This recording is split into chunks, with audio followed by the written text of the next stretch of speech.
नमस्कार, मैं हूं आपके साथ आस्था कौशिक। बाराबंकी से बड़ी खबर है, जहां भारी बारिश के चलते रोडवेज बस पर पेड़ गिरने से ड्राइवर समेत 5 लोगों की मौके पर मौत हो गई है, जबकि कई यात्री घायल हुए हैं। चलती बस पर विशालकाय पेड़ गिरने पर यात्रियों में अफरा तफरी मच गई। कई यात्री बस के अंदर फंस गए, सभी को निकालने की कोशिश जारी है।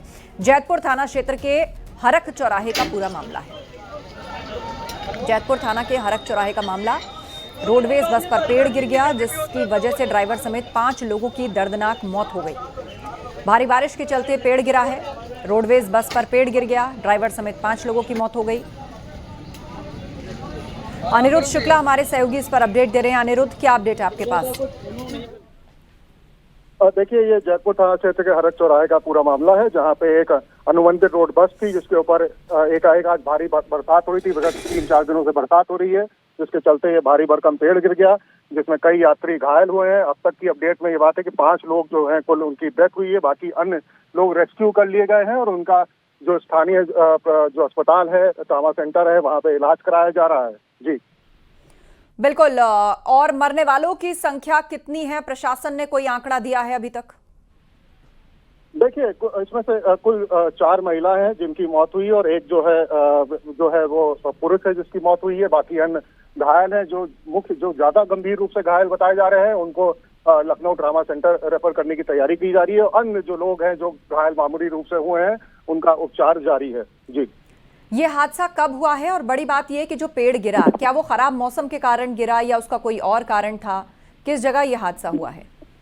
देखिए, जैतपुर थाना क्षेत्र के हरक के पास का ये मामला है। अनुबंधित बस थी, ये बस जा रही थी अपने गंतव्य की तरफ, और उसी समय क्योंकि पीछे दिनों ये देखा गया कि कई दिनों से ये बरसात हो रही है, भारी बरसात हो रही है, उसके चक्कर में उसके चलते एक बड़ा विशाल पेड़ था, वो एकाएक टूट करके गिर गया, जिसके बाद ये पूरा हादसा हुआ।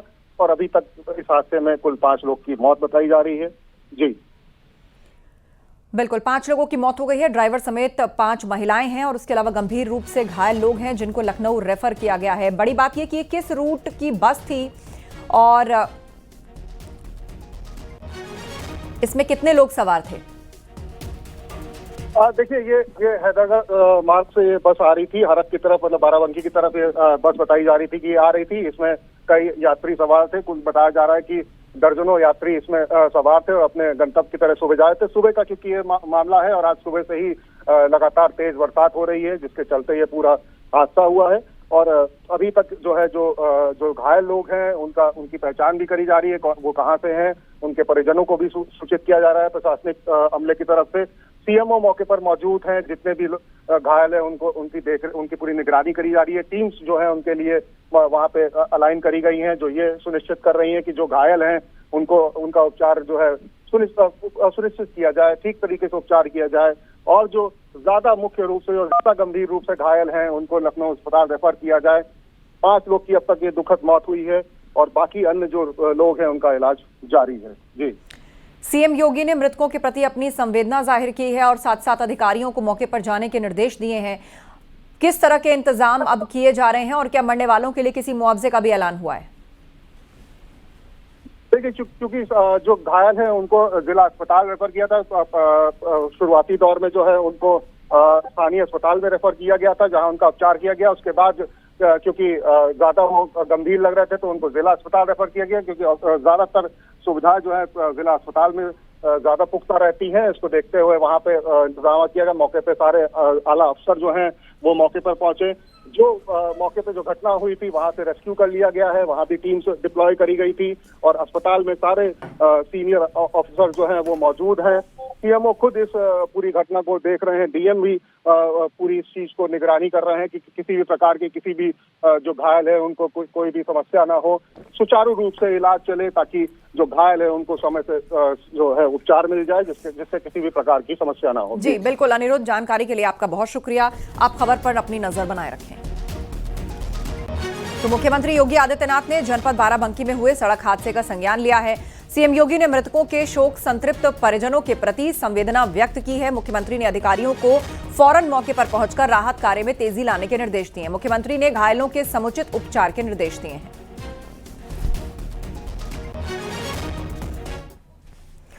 और जौनपुर से खबर है, लगातार बारिश से एक शॉपिंग मॉल के पास पोल और रेस्टोरेंट का ढांचा भरभरा कर गिर गया। अफरा तफरी मच गई। हादसे का वीडियो सोशल मीडिया पर वायरल हो रहा है। जौनपुर नगर के वाजिदपुर के पास का यह मामला है। तो हादसे का वीडियो वायरल हो गया है। जौनपुर से खबर है, भारी बारिश की वजह से किस तरीके से एक रेस्टोरेंट भरभरा कर गिर गया। आप तस्वीर में देखिए, इसकी नींव कमजोर हो गई।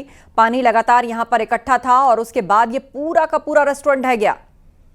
अब खाली जगह नजर आ रही है वहां पे। आसपास जो लोग गुजर रहे थे उन्होंने भी इसको देखा और वो दहशत में आ गए।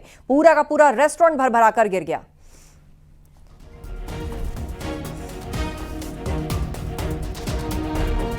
प्रयागराज के फाफामऊ पुलिस स्टेशन की भारी बारिश के कारण अचानक दीवार गिर पड़ी और लंबे वक्त से बारिश और नमी की वजह से दीवार कमजोर हो चुकी थी। गनीमत यह रही कि हादसे के वक्त वहां पर कोई मौजूद नहीं था। तो फाफामऊ पुलिस स्टेशन की जो दीवार है वो गिर गई। बताया जा रहा है कि ये दीवार पहले से ही कमजोर थी। इसके अलावा नमी के कारण और ज्यादा इसको नुकसान पहुंचा, जिसके बाद भरभराकर ये पूरी की पूरी दीवार ही गिर गई। जड़ से उखड़कर ये दीवार ढह गई।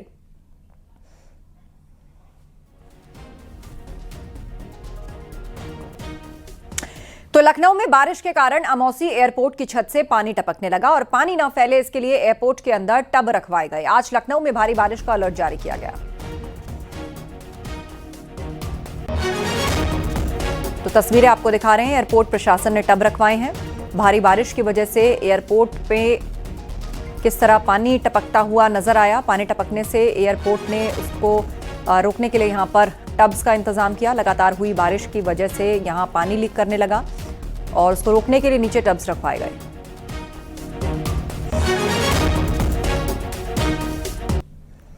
यूपी में बाढ़ का कहर दिखाई दे रहा है। मेरठ से लेकर जौनपुर और हापुड़ की तस्वीरें आपके स्क्रीन पर हम दिखाने जा रहे हैं।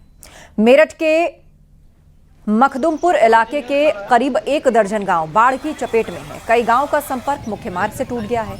इलाके में पानी भरा है, फसल बर्बाद हो चुकी है। जौनपुर में गंगा में उफान के बाद गोमती नदी का रौद्र रूप दिखना शुरू हो गया है। गोमती नदी का पानी बढ़ने से नदी किनारे स्थित बाबा गोमतेश्वर महादेव मंदिर आधा डूब गया, जबकि हापुड़ में गढ़मुक्तेश्वर में गंगा का जलस्तर तेजी से बढ़ रहा है। गढ़मुक्तेश्वर के खादर क्षेत्र में बाढ़ का खतरा मंडराने लगा है।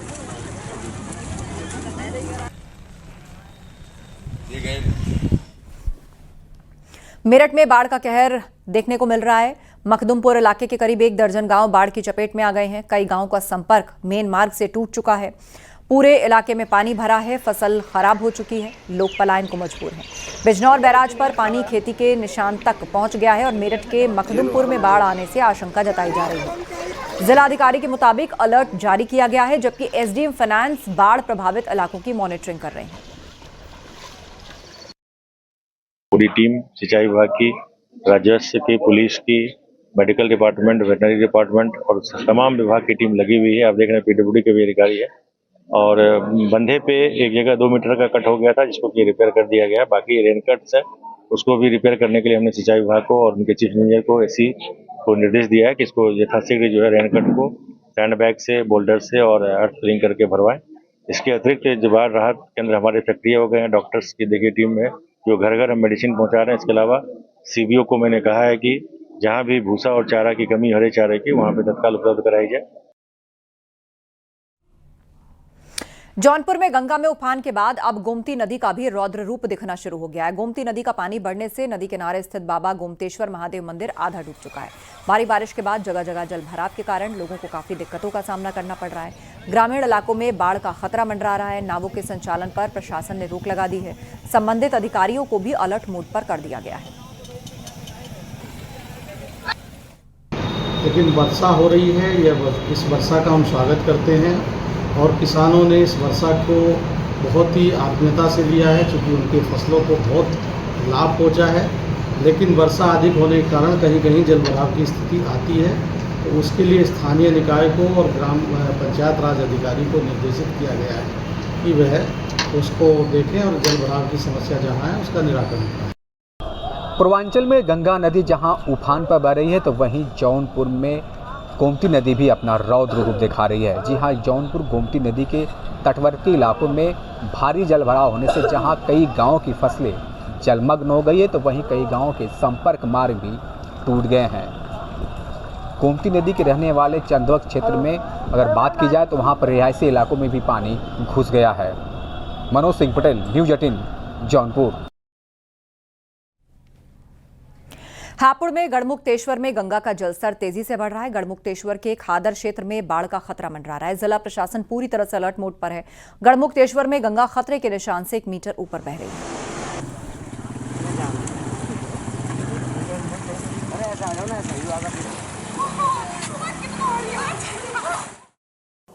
हरिद्वार बराज से जो पानी छोड़ा गया था उसमें कमी आई है, तो अभी तो नदी में जल स्तर जो है वो बढ़ रहा है, परंतु हमें उम्मीद है कि कल तक इसमें थोड़ी कमी होगी।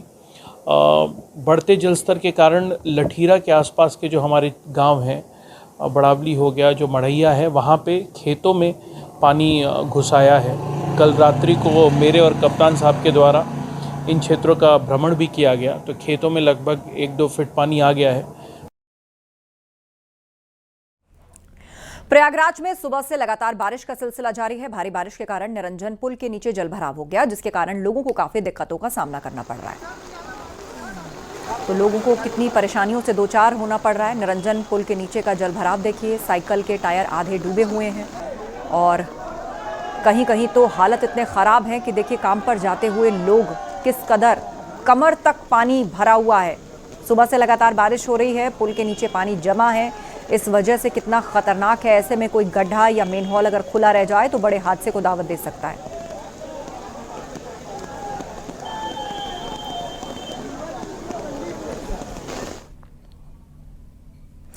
सुप्रीम कोर्ट में बांके बिहारी कॉरिडोर पर सुनवाई हुई। सुप्रीम कोर्ट ने राज्य सरकार के अंतरिम आदेश पर राहत दी है और सुनवाई के दौरान सुप्रीम कोर्ट ने कॉरिडोर बनाने के लिए समिति गठन करने का आदेश दिया है। पूर्व न्यायाधीश को समिति के अध्यक्ष के तौर पर नियुक्त किया जाएगा। समिति गठित करने संबंधी आदेश कल वेबसाइट पर जारी किया जाएगा। सुप्रीम कोर्ट ने मामले में आगे की सुनवाई के लिए हाईकोर्ट जाने को कहा है।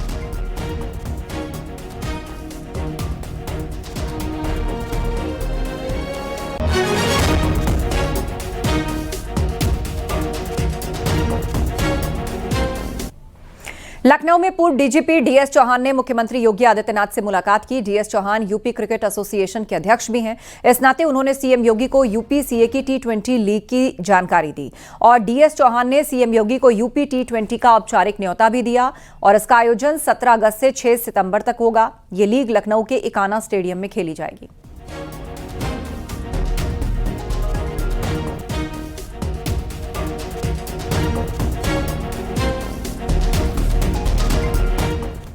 काकोरी ट्रेन एक्शन समारोह में सीएम योगी ने स्वदेशी चीजों को अपनाने पर विशेष जोर दिया। सीएम योगी ने कहा, स्वदेशी अपनाइए, खुद के खिलाफ होने वाली साजिश से बचिए। स्वदेशी भले ही महंगा होगा, लेकिन उससे आपका भला होगा।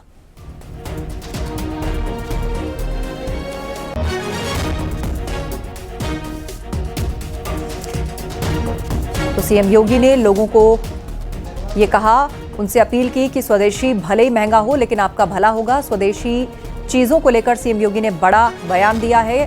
विदेशी चुनेंगे तो आपके पैसे का इस्तेमाल आप ही के खिलाफ आतंकवाद में होगा। विदेशी चुनेंगे तो परिणाम आतंकवाद होगा। अपने पैसे को खुद के खिलाफ इस्तेमाल होने से बचाइए। स्वदेशी भले ही महंगा हो, लेकिन आपका भला होगा। पर्व और त्योहारों की अब आगे आने वाली है। बिटिया दशमी आएगी, दीपावली आएगी, छठ आएगा और ये सभी आयोजन आएंगे। हम जो भी उपहार देंगे अपने घर के लिए खरीदेंगे, भले ही तात्कालिक रूप से थोड़ा महंगा हो, लेकिन वही खरीदेंगे जो स्वदेशी का होगा। 2 अक्टूबर को हम हर भारतवासी, हर उत्तर प्रदेशवासी गांधी आश्रम में जाकर के एक खादी खरीदे। उसका जो पैसा जाएगा वह चरखा और हमारे महिला स्वयंसेवी समूहों को पैसा जाएगा। याद करिए, भारत का पैसा भारत के अंदर लगे, भारत समृद्धि को प्राप्त होगा। भारत का पैसा जब विदेशों में जाएगा तो यही पैसा फिर भारत के खिलाफ आतंकवाद को, उग्रवाद को, नक्सलवाद को भड़काने के लिए दुरुपयोग होगा। हमें इस प्रकार की किसी भी उस दुराभिसंधि से बचना पड़ेगा जो हमारा ये पैसा हमारे खिलाफ इस्तेमाल हो। पीडीए पाठशाला पर जमकर सियासत हो रही है। लखनऊ में आज डिप्टी सीएम ब्रजेश पाठक ने अखिलेश यादव पर निशाना साधा। उन्होंने कहा कि पीडीए की पाठशाला अ से अलकायदा और ब से बाबर वाली है। डिप्टी सीएम के मुताबिक सपा सरकार में आतंकियों के केस वापस लिए गए थे। समाजवादी पार्टी के लोगों को बच्चों के कोमल मन पर इस प्रकार की दूषित भावना की बातें करना बहुत ही गलत है। बच्चों को राजनीति से जोड़ना बहुत ही गलत है। आने वाले दिनों में इसके दुष्परिणाम समाजवादी पार्टी को भुगतने होंगे। जहां तक इनकी पाठशाला का सवाल है, इनकी पाठशाला को अगर आप पुनरावलोकन करें इनकी गतिविधियों का, तो 2012 में जब समाजवादी पार्टी के मुखिया ने प्रदेश में कमान संभाली थी, सरकार की मुख्यमंत्री बने थे, तो कैबिनेट के पहले दिन पहला एजेंडा उत्तर प्रदेश में जो बम विस्फोट आतंकवादियों ने किए थे उनके मुकदमे वापस लेने को इनका फैसला था। इनको आफर अलकायदा अच्छी तरह याद होगा, इनको आफर आग याद होगा, इनको बाफर बाबर याद होगा। पीडीए पाठशाला पूरी तरह से परिवार डेवलपमेंट अथॉरिटी चला रही है। कथावाचक अनिरुद्धाचार्य अपने विवादित बयान पर कायम हैं। उन्होंने कहा कि आज संतों का विरोध हो रहा है, क्या कभी छांगुर का विरोध हुआ? कुछ स्त्रियां कुछ लिव में रहकर, इसके संग रहकर, उसके संग रहकर, उसके संग रहकर, फिर तीसरे के संग, लड़की हो या लड़का दोनों, 4 जगह मुंह मारना। गांव की ठेठ भाषा में है मुंह मारना। जैसे पराई स्त्री या पराई पुरुष में मन लगाने को ना, चरित्रहीनता को गांव में बोलते हैं मुंह मारना। तो ये शुद्ध गांव की भाषा है और ये जो गलत है उसे गलत ही कहा जाएगा, सही कैसे कह दिया जाएगा। ये ब्रह्मवैवर्त पुराण श्री कृष्ण जन्मखंड अध्याय नंबर है 75, श्लोक नंबर है 64-64। नारी वैश्या प्रतिज्ञेया चतुष्पुरुष गामिनी। जो 4 पुरुषों के संग रहे, स्त्री या पुरुष, ऐसे लोगों को, पुरुष को व्यभिचारी कहा जाएगा, स्त्री को वैश्या कहा जाएगा। संतों को किसी भी तरह से बदनाम किया जाए। जितना विरोध अनिरुद्धाचार्य का हुआ, क्या छींगुर बाबा का हुआ जो खुलेआम लड़कियों की सप्लाई करता था, 10-10 लाख में बेचता था?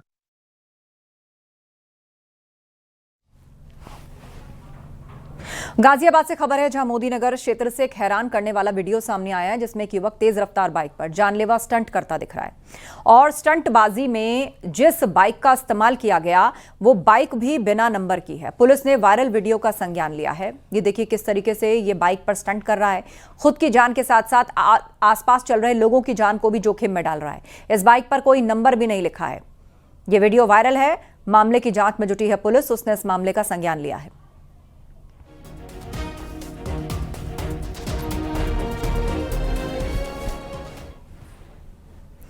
फिरोजाबाद से खबर है, कोर्ट ने 21 साल पहले एक किशोर के अपहरण मामले में दोषी ठहराए गए सत्यपाल को आजीवन कारावास की सजा सुनाई। उसने बाइक दिलवाने के नाम पर किशोर का अपहरण कर उसे डाकू को सौंप दिया। 21 साल पुराने मामले में फैसला सुनाते हुए 30,000 रुपए का दंड भी लगाया गया, जिसे अदा न करने पर उसको एक्स्ट्रा सजा भुगतनी होगी।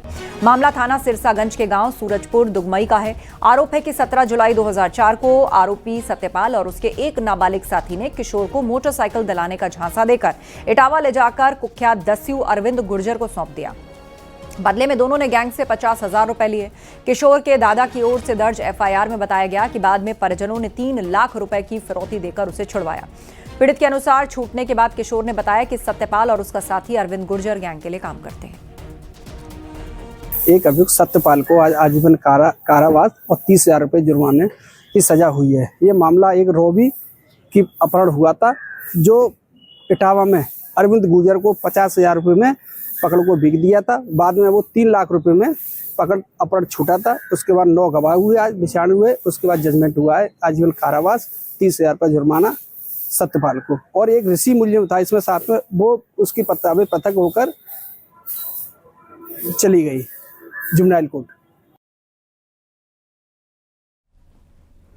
और सोनभद्र से खबर है, जहां 29वीं बटालियन कंपनी में तैनात जवान संदीप सिंह खरवार अपनी सर्विस गन से खुद को उसने गोली मार ली और आनन फानन में अस्पताल भर्ती कराया गया, मगर उनको बचाया नहीं जा सका। मामले में एएसपी ने बताया कि घटना के पीछे कारणों का अभी पता नहीं चल पाया है। आरक्षी संदीप सिंह ने, जो 2 बजे से 4 बजे के बीच में संतरी ड्यूटी पर था, अपनी एसएलआर राइफल से गोली मार ली। उसे सीएचसी दुद्धी ले आया गया, जहां पर डॉक्टरों ने उसे मृत घोषित कर दिया गया। उसके परिजनों को सूचना दे दी गई है, जो आ रहे हैं। डॉक्टरों के पैनल से इसका पोस्टमार्टम कराया जाएगा और आगे की विधिक कार्रवाई की जाएगी।